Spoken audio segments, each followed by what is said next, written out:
பலவீனம் எல்லாம் இனிமேல் தன்னை பலவான் என்று சொல்லுங்க அப்படின்னு சொல்லுகிறார். அப்படின்னா என்ன அர்த்தம்னா, உங்களை பலவீனமாய் பார்க்குற பார்வையை நீங்கள் மாற்றணும். மம்பட்டி இருக்கிறதுனால நீங்கள் என்ன செய்கிறீங்க, உங்களை பலவீனமாக பார்க்குறீங்க. அதனால் உங்கள் கையில் ஒரு பட்டாக்கத்தியை வச்சுக்கோங்க. அப்போ தான் நீங்கள் என்ன செய்வீங்க, உங்களை பலவானாக பார்ப்பீங்கன்னா அப்படி மாற்றிக்கோங்க. அடுத்து அவர் சொல்கிறாரு, எப்படியாவது என்ன செய்யுங்க, உங்கள் கையில் அறிவாள்களை என்ன செய்யுங்க, ஈட்டியாக வச்சுக்கோங்க. ஆக மொத்தம் அதனுடைய நோக்கம் என்ன அப்படின்னா, யாரும் உங்களை என்ன செய்யாதீங்க, அற்பமாக பார்க்காதீங்க. உங்களை மற்றவங்க யார் எப்படின்னு பார்த்துட்டு போகட்டும். பலவீனம்னா நீங்கள் உங்களை என்ன செய்யாதீங்க, பார்க்காதீங்க. உங்களை நீங்கள் ஒருபோதும் முடியாத ஆள், ஆகாத ஆளுன்னு நீங்கள் எண்ணாதீங்க. ஏன் அப்படின்னா, பைபிளில் போட்டிருக்கு, எப்போ நீங்கள் தேவனுடையவர்களாய் மாறினீர்களோ அப்பயே நீங்கள் பாக்கியவான்களாக என்ன செஞ்சிடுறீங்க, மாறிடுறீங்க, பாக்கியவதியாக மாறிடுறீங்க. அதனால் நீங்கள் எப்பயுமே என்ன செய்யணும்னா, தேவனுக்குள் வருவதற்கு முன்பாக உங்களுடைய தகுதியெல்லாம் வேறு எதையாவது ஒன்றை வச்சு இருக்கலாம். படிப்பு இருக்குது அதனால் நான் பாக்கியவான்னு நீங்கள் நினச்சிருக்கலாம், அல்லது பணம் இருக்குது அதனால் நான் பாக்கியவான்னு நீங்கள் நினச்சிக்கலாம் தேவனுக்குள் வருவதற்கு முன்பாக. அல்லது நல்ல வேலை இருக்குது நான் பாக்கியவான் நீங்கள் தேவனுக்குள் வருவதற்கு முன்பாக உலகத்தார் நினைக்கிறத போல் நீங்கள் நினச்சிருக்கலாம். ஆனால் தேவனுக்குள் வந்ததற்கு அப்புறம் நமக்குள்ளே இருக்கிற முதல் பாக்கியமே என்னென்னா, இந்த உலகத்தில் நான் யார், தேவனை உடையவன், நான் ஜீவனை உடையவன். தேவனை உடையவன்லாம் யார், ஜீவனை உடையவன் வேதம் சொல்லுகிறது. தேவனை உடையவர்கள்லாம் நம்பிக்கை உள்ளவர்கள் அப்படின்னு வேதம் சொல்லுகிறது. தேவனற்றவர்கள் அவங்கெல்லாம் ஜீவனற்றவர்கள். தேவனற்றவர்கள் நமக்கு வேதம் சொல்லுகிறது, இயேசுவை தேடாதவங்க தான் தேவனற்றவர்கள். அவங்களும் தேவன் யாரையாவது தேடலாம், அவங்களும் தெய்வம்னு சொல்லி யாரையாவது நம்பலாம். ஆனால் வேதம் நமக்கு சொல்லுகிறது, ஒரே தேவன் தான். அந்த தேவனுக்கு ஒரே வழி இயேசு மட்டும்தான். வேத புஸ்தகத்தை பொறுத்தளவுக்கு வேறு வழிகள்லாம் கிடையாது. நம்ம வேதம் சொல்கிறது தான் நம்ம நம்புகிறோம், வேதம் சொல்கிறது தான் நம்ம விசுவாசிக்கிறோம், வேதம் சொல்லுவது தான் நமக்கு சத்தியம். மற்ற யார் சொல்கிறதையும் நம்ம என்ன செய்யலை, சத்தியமாக ஏற்றுக்கிற முடியாது. அப்போ தேவ பிள்ளைகளாகிய நானும் நீங்களும் எதை வச்சு நம்ம பலவான் என்று சொல்லுகிறோம் அப்படின்னா, என்னை படைத்தவர் பலமுள்ளவர், நானும் அதனால் என்ன செய்கிறேன், பலவானாக இருக்கிறேன். என்னை படைத்தவர் பரிசுத்தம் உள்ளவர், அதனால் நானும் பரிசுத்தம் உள்ளவனாக இருக்கிறேன். என்னை படைத்தவர் அவர் மரித்தும் உயிரோடு கூட எழும்பினார், ஆகையால் நானும் என்ன செய்வேன், மரித்து உயிரோடு கூட எழும்புவேன். நல்லா தெரிந்து கொள்ளுங்க, என்னை படைத்தவர். அதனால தான் இங்கே சொல்கிறாரு, பலவான் அப்படின்ற எண்ணம் நமக்குள்ளே என்ன செய்யணும், விதைக்கப்படும். பலவான் என்ற சிந்தை எனக்குள்ளே இருக்கணும். அதனால தான் இயேசு தான் சீசர்களை பார்க்கும்போதெல்லாம் அவங்களை என்ன செய்தார்னா பலப்படுத்திக்கிட்டே இருப்பார். இயேசு தான் சீசர்களை பார்க்கும்போதெல்லாம், என்ன இன்னும் உணர்வு இல்லையா உனக்கு, இன்னும் உனக்கு உன்னைய குறித்த தெளிவு இல்லையா, சீசர்கள்ட்ட பேசுவார். உன்னை குறித்த தெளிவு இல்லையா, இன்னும் உனக்கு உணர்வு இல்லையா, நீ யார் உனக்கு இன்னும் தெரியலையா, நீ எப்படிப்பட்ட அதிகாரம் உள்ளவன்னு உனக்கு தெரியலையா, உங்ககிட்ட இருக்கிற வல்லமை உனக்கு புரியலையா அப்படின்னு சொல்லி இயேசு தான் சீசர்களோடு அடிக்கடி என்ன செய்வார்னா இப்படிப்பட்ட காரியத்தை சொல்லிக்கிட்டே இருப்பார். நான் மறுபடியும் சொல்லுகிறேன், வேதம் நமக்கு சொல்லுகிறபடி தேவனுடைய படைப்புகளிலேயே பெரிய படைப்பு யாருன்னா மனுஷன்தான். தேவனுடைய படைப்புகளிலேயே பெரிய படைப்பு மனுஷன்தான். சங்கீதம் 8 வாட்சி பார்த்தீங்கன்னா அழகாக அங்கே சொல்லுது, எல்லாவற்றையும் மனுஷனுக்கு தேவன் என்ன செஞ்சார், கீழாக்கி தான் மனுஷனை படைச்சார். காட்டு மிருகங்கள், நாட்டு மிருகங்கள், கடலில் ஊடுறது எல்லாத்தையும் மனுஷனுக்கு கீழாக்கினார். தேவனுடைய படைப்பே எல்லாவற்றிற்கும் மேலானவன், படைப்புகளில் மேலானவன் மனுஷன்தான். மனுஷன்னா யாரு, நீங்களும் நானும் தான். ஆனால் எப்போ மனுஷன் தேவனால் படைக்கப்பட்ட அடுத்த சிருஷ்டிக்கு முன்பாக தன்னை தோல்விக்கு, அதாவது பிசாசுகிட்ட தோற்று போனானோ, பாம்புகிட்ட ஏமாந்து போனானோ, அதுக்கப்புறம் தான் அவன் அடிமை வாழ்க்கையை வாழ ஆரம்பிக்கிறான். பிசாசானவன் இவர்களை அடிமைப்படுத்தணுன்றதுக்காகவே அவன் என்ன செஞ்சான், வெள்ளிக்கிழமை நல்ல நாள், செவ்வாய்க்கிழமை நல்ல நாள், புதன்கிழமை நல்ல நாள், 8 மணிக்கு நல்ல நேரம், 9 மணிக்கு நல்ல நேரம், கிழக்க போனால் நல்லா இருக்கும், மேற்க போனால், எப்படியாவது இவனை அடிமைப்படுத்தணும். அதான் அவனுடைய நோக்கம். எப்படியாவது இவனை என்ன செஞ்சிடக்கூடாது, ஒரு பயத்தை விதைக்கணும். எப்படி ஆகணும், இவனை என்ன செய்யணும், யாரையாவது சார்ந்திருக்க வைக்கணும், இவனை சுயமாக வாழ விடக்கூடாது. அதனால் காலையிலேருந்து சொன்னே காலண்டரை பார்க்குறது, நல்ல நேரம் எப்போ போட்டிருக்கு, கெட்ட நேரம் எப்போ போட்டிருக்கு. நான் மறுபடியும் சொல்கிறேன், இதெல்லாம் தேவனை அறியாதவங்க செய்கிற செயல். நீங்களும் நானும் அதையெல்லாம் மேற்கொண்டவர்கள். உலகத்தின் வழிபாடுகளை மேற்கொண்டவர்கள், உலகத்தின் சட்ட திட்டங்களை மேற்கொண்டவர்கள்.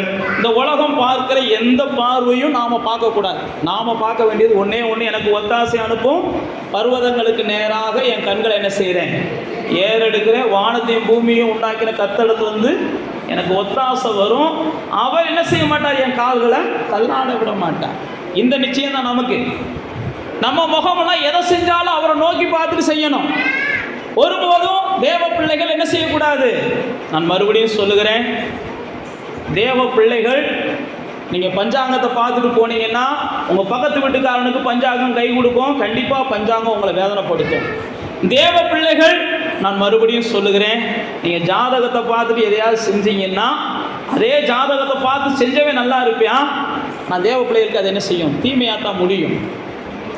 நான் மறுபடியும் தான் சொல்ல விரும்புகிறேன், நாம் யார், பலம் உள்ளவர்கள், பஞ்சாங்கத்தை காட்டிலும் பலம் உள்ளவர்கள். நம்ம கையில் இருக்கிற சோசியங்களை காட்டிலும் சாதகங்களை காட்டிலும் பலம் உள்ளவர்கள். நாம் விசேஷித்த ஆவியை உடையவங்க. வேத புஸ்தகத்தில் பார்த்தீங்கன்னா யோசேப்பு தேவனுக்கு பிரியமானவன். திடீர்னு ராஜாவுக்கு ஒரு சொப்பனம் வருது. ராஜாவுக்கு ஒரு சொப்பனம் வந்த உடனே ராஜா என்ன செய்கிறாரு, இந்த சொப்பனத்துக்கான அர்த்தத்தை சொல்லுங்கன்றாரு. நம்ம எல்லாருக்கும் தெரிஞ்ச சம்பவம், நான் எளிமையாக சொல்கிறேன். உடனே பைபிளில் போட்டிருக்கு, எல்லா சாஸ்திரிகளையும் ராஜா வர சொல்கிறான். எந்த சாஸ்திரிகளாலும் ராஜாவுக்கு திருப்தியான உத்தரவை என்ன செய்ய முடியல, சொல்ல முடியலை. ஆனால் அந்த இடத்துல தேவ ஆவியை பெற்ற யோசேப்பு ராஜாவுக்கு திருப்தியானதை சொன்னான், புரியுறது மாதிரி சொன்னேன். பைபிளில் போட்டிருக்கு, இனிமேல் எந்த சாஸ்திரிகளும் எனக்கு தேவையில்லை, இந்த யோசேப்பு போதுமா அன்றைக்கி ராஜா முடிவெடுத்தான். இதெல்லாம் வேதத்தில் இருக்குது. அதனால் அப்படிப்பட்ட நம்பிக்கை இருந்துச்சுன்னா, உண்மைக்கே உங்களுக்கு விசுவாசம் இருந்துச்சு, பிரச்சனை வராது குடும்பத்தில்னா, முதல் வீடுகளில் இருக்கிற சாதகங்கள்லாம் என்ன செஞ்சுருங்க, குடும்பத்தில் பிரச்சனை வராது. பாசு சொன்னார், நான் பாடி செஞ்சேன், ஒரே சண்டையாக கிடக்குன்னு போய் என்ன செஞ்சிடாதீங்க, ஜாதகத்தை எரிச்சதுனால தான் சண்டை வந்துச்சுன்னு சொல்லி சர்ச்சுக்கு வரவங்களையும் மற்றவங்களையும் வரவிடாமல் ஆக்கிடாதீங்க. உங்களுக்குள்ள என்ன செய்யணும், அந்த நம்பிக்கை இருந்துச்சுன்னா அதெல்லாம் தூக்கி போட்டுருங்க. தேவ பிள்ளைகளுக்குள்ள அந்த நம்பிக்கையை என்ன செய்யக்கூடாது, இருக்கக்கூடாது. நீங்கள் வேதத்தில் வாசித்து பார்த்தீங்கன்னா அப்படிப்பட்ட காரியங்களை நான் அருவருக்கிறேன்னு பழைய ஏற்பாட்டில் ஆண்டவர் பல இடத்துல எழுதி வச்சிருக்கிறார். அப்படிப்பட்ட காரியங்களை நான் அருவருக்கிறேன் பழைய ஏற்பாட்டில் பல இடத்துல எழுதி வச்சிருக்கிறேன். அதனால தான் நான் உங்களுக்கு நான் மறுபடியும் சொல்லுகிறேன், நானும் நீங்களும் அப்படிப்பட்ட இல்லை, நாமெல்லாம் பலம் உள்ளவர்கள். இதெல்லாம் பலவீனர்கள் எண்ணுகிறது, இதெல்லாம் பலவீனர்கள் எண்ணுகிறது. நீங்கள் பார்த்தீங்கன்னா தானியேல் இதே மாதிரி தான். தானியேல் வாழ்க்கையில் அவன் ஒரு இடத்துல அடிமையாக இருக்கிறான். அந்த இடத்துல இதே மாதிரி ராஜாவுக்கு பிரச்சனை வருது. ராஜாவுக்கு பிரச்சனை வந்த உடனே பைபிளில் போட்டிருக்கு, இதே பிரச்சனையில் ராஜா என்ன செய்கிறான், எல்லாத்தையும் கூப்பிட்டு வந்துட்டு ராஜா ஒரு வார்த்தை சொல்கிறான். என்ன சொன்னா, சொப்பனத்தை நான் சொல்ல மாட்டேன், நீங்கள் எல்லாம் பெரிய ஞானிகளாச்சே. ஞானிகள் என்ன, ஜோசியக்காரங்க. நீங்கள் எல்லாம் ஜோசியத்தில் பெரிய கெட்டிக்காரங்க, சாஸ்திரத்தில் பெரிய கெட்டிக்காரங்க. சொப்பனத்தை சொல்லிட்டு அதுக்கப்புறம் நீ அர்த்தத்தை சொல்லுன்றியான். புரியுதா நான் சொல்கிறது? ஆனால் பைபிளில் போட்டிருக்கு, எல்லா ஞானிகளும் சரி, எல்லா சாஸ்திரிகளும் எல்லா சோசியக்காரங்களும் கதற ஆரம்பித்தாங்களாம். சோசியக்காரங்களை கதற விட்டார் ராஜா. அப்போ தான் அந்த இடத்துல என்ன செஞ்சான், தானியேல் என்கிற ஒரு தேவ மனிதனை கர்த்தர் வெளிச்சம் போட்டு காமிக்கிறார். நான் ஏன் உங்களுக்கு சொல்கிறேன் அப்படின்னா, சோசியத்தை பார்த்து ஏமாந்தவங்க இருக்கலாம், ஜாதகத்தை பார்த்து ஏமாந்தவங்க இருக்கலாம். ஆனால் நான் மறுபடியும் சொல்லுகிறேன், தேவனை பார்த்து ஏமாந்தவங்க தோற்று போனவங்க யாருமே இருக்க முடியாது. அதனால தான் நான் உங்களுக்கு சொல்லுகிறேன், தானியேலை தேவன் என்ன செஞ்சார், அந்த இடத்துல விசேஷப்படுத்தினார். தானியேலை எல்லா பிரதானிகளுக்கும் மேலாக வைத்தார். அப்போ தேவ பிள்ளைகளாகிய நமக்குள்ளே ஒரு நிச்சயம் இருக்கணும், நான் பலவான். நான் யார், பலவான். இனி நான் பலவீனன் கிடையாது. நான் மறுபடியும் சொல்லுகிறேன், நான் போகும்போது இந்த ஆள் வாயை விட்டுச்சு அதனால தான் எனக்கு விளங்காமல் போச்சுன்ற வார்த்தையெல்லாம் நம்ம வாயில் வரக்கூடாது. நான் போகும்போது திடீர்னு அந்த அம்மா எதிர்த்தாப்புல வந்துச்சு, அப்பயே நான் நினைச்சேன் அப்படின்ற வார்த்தையெல்லாம் நம்ம வாயில் வரக்கூடாது. இதெல்லாம் பலவீனர்கள் சொல்லுகிறது. நாம பலவான்கள், நாமெல்லாம் அப்படி என்ன செய்யக்கூடாது, சொல்லக்கூடாது. பலவான்கள் நாமளால எதையும் மாற்ற முடியும், எதையும் மாற்ற முடியும். அதனால தான் இயேசு சொன்னார், மலையை பார்த்து பெயர்ந்து போனால் உன்னால் இப்போ என்ன செய்ய முடியும், மலையை பெயர்க்க முடியும்டா. இயேசு சீசர்களுக்கு சொல்கிறாரு, ஏன்னா நீ பலமுள்ளவன். அப்போ தேவ பிள்ளைகளாகி நானும் நீங்களும் இந்த நிச்சயம் இருக்கணும், நான் யார், இந்த உலகத்திலேயே பலம் உள்ளவன். அதனால தான் பவுல் அப்போஸ்தலன் பிலிப்பியருக்கு எழுதும்போது 4ஆம் அதிகாரத்துக்கு வாங்க, 13ஆம் வசனத்தை வாசிக்கும் போது அவர் அழகாக எழுதுறாரு பாருங்க, தாழ்ந்திருந்தாலும் சரி வாழ்ந்திருந்தாலும் சரி என்ன பலப்படுத்துகிற கிறிஸ்துவினாலே நான் எல்லாவற்றையும் செய்கிறேன். என்ன செய்கிறேன்? பலன் உள்ளவனாய் இருக்கிறேன். 4:13 வாசிங்க. பிலிப்பியர் பக்கம் புதிய ஏற்பாட்டில் 274வது பக்கம். இங்க பாருங்க, பலம் உள்ளவர்கள் தாழ்ந்திருக்கும் போது சந்தோஷமா இருப்பாங்க. நல்லா தெரிந்து கொள்ளுங்க, வாழ்ந்திருக்கும் போதும் சந்தோஷமா இருப்பாங்க. அவங்க தான் யாரு? பலம் உள்ளவர்கள். தாழ்ந்திருக்கும் போது வருத்தப்பட்டுக்கிட்டு, வாழ்ந்திருக்கும் போது மகிழ்ச்சியாக இருக்கிறவங்க அவங்க பலம் உள்ளவங்க கிடையாது, அவங்க பலவீனர்கள். நீங்க பலம் உள்ளவங்களா பலவீனர்களா அப்படின்றத நீங்களே நிதானிச்சுக்கலாம். குறைவு வரும்போது புலம்பக்கூடாது, அது பலவீனம். குறைவு வருதோ நிறைவு வருதோ, என் மேய்ப்பரா என் இயேசு இருக்கிறார் அப்படின்னு சொல்லிட்டு நம்ம என்ன செய்யணும்? நம்முடைய இருதயத்தில் பலமுள்ள வார்த்தைகளை பேசணும். அப்போ தேவ பிள்ளைகளாகி நாம் பலமுள்ளவர்களாய் மாறினால் மாத்திரமே நான் சொல்றதை கேளுங்க, உங்களுக்கு முன்னாடி இருக்கிற செங்கடல் பிரிஞ்சாலும் சந்தோஷப்படுவீங்க. உங்களுக்கு முன்னாடி கடலே பிரியலைனாலும் சந்தோஷப்படுவீங்க. ஏன்? கடல் பிரிஞ்சிச்சுன்னா தரையில நடப்போம், கடல் பிரியலைன்னா கடல் மேல நடப்போம். புரியுதா உங்களுக்கு? கடல் மேல யார் நடந்தா?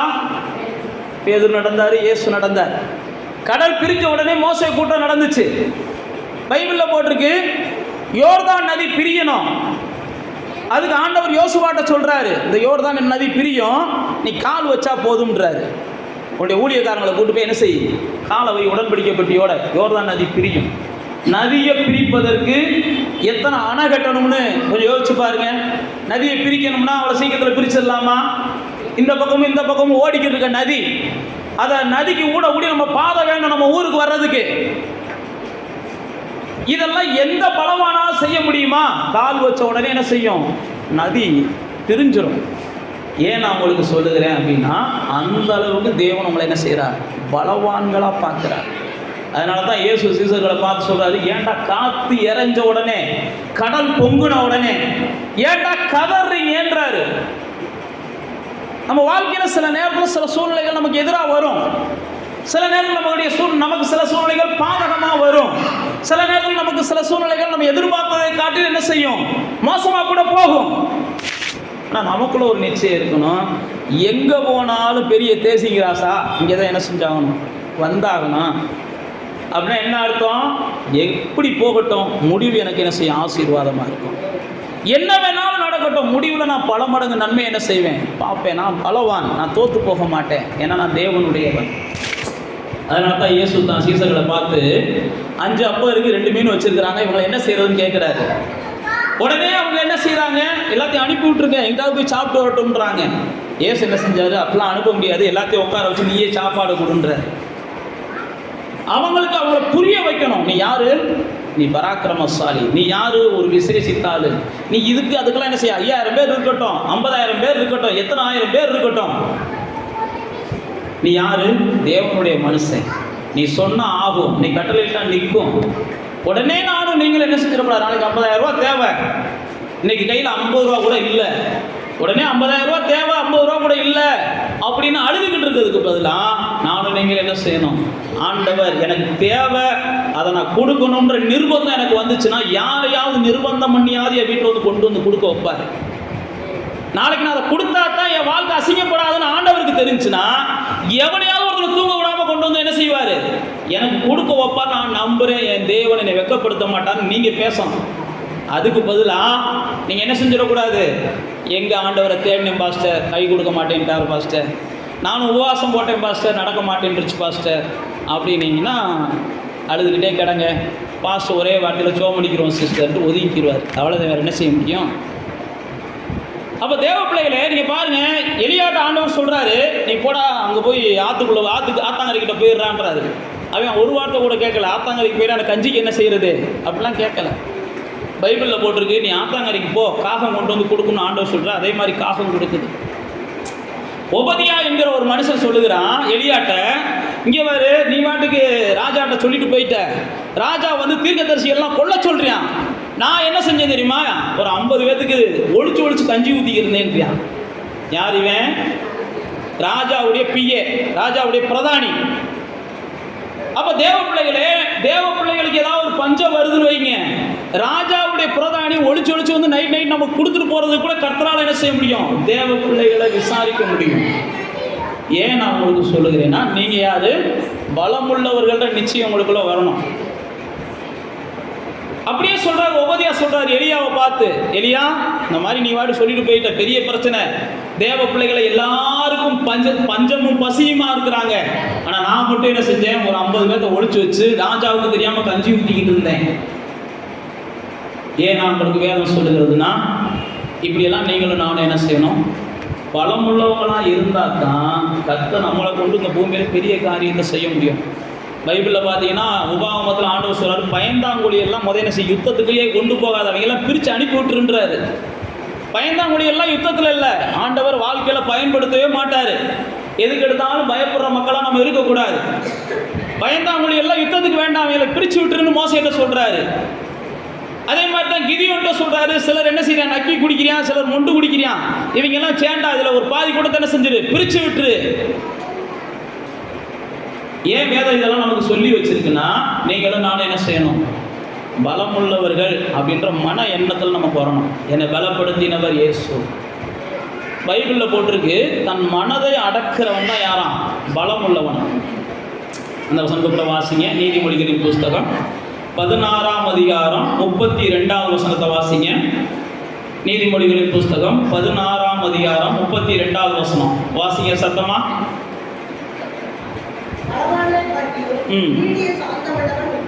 பலவானை பார்க்கிலும் நீடிய சாந்தமுள்ளவன் உத்தமன். பட்டணத்தை பிடிக்கிறவனை பார்க்கிலும், பைபிளில் போட்டிருக்கு, பட்டணத்தை பிடிக்கிறவன் இல்லை, தான் மனசை என்ன செய்யணும்? ஆமாம், அடைக்கணும். அப்படின்னா கண்ட்ரோல் பண்ணணும். அதுதான் நான் சொன்னேன், வாழ்ந்திருக்கும் போதும் மனசு ஒன்று போல இருக்கணும், தாழ்ந்திருக்கும் போதும் மனசு ஒன்று போல இருக்கணும். அவங்க தான் யார்? பலவான்கள். அதனால் தேவ பிள்ளைகளாகி நானும் நீங்களும் நாளுக்கு நாள் என்ன செய்யணும்? பலப்படணும்.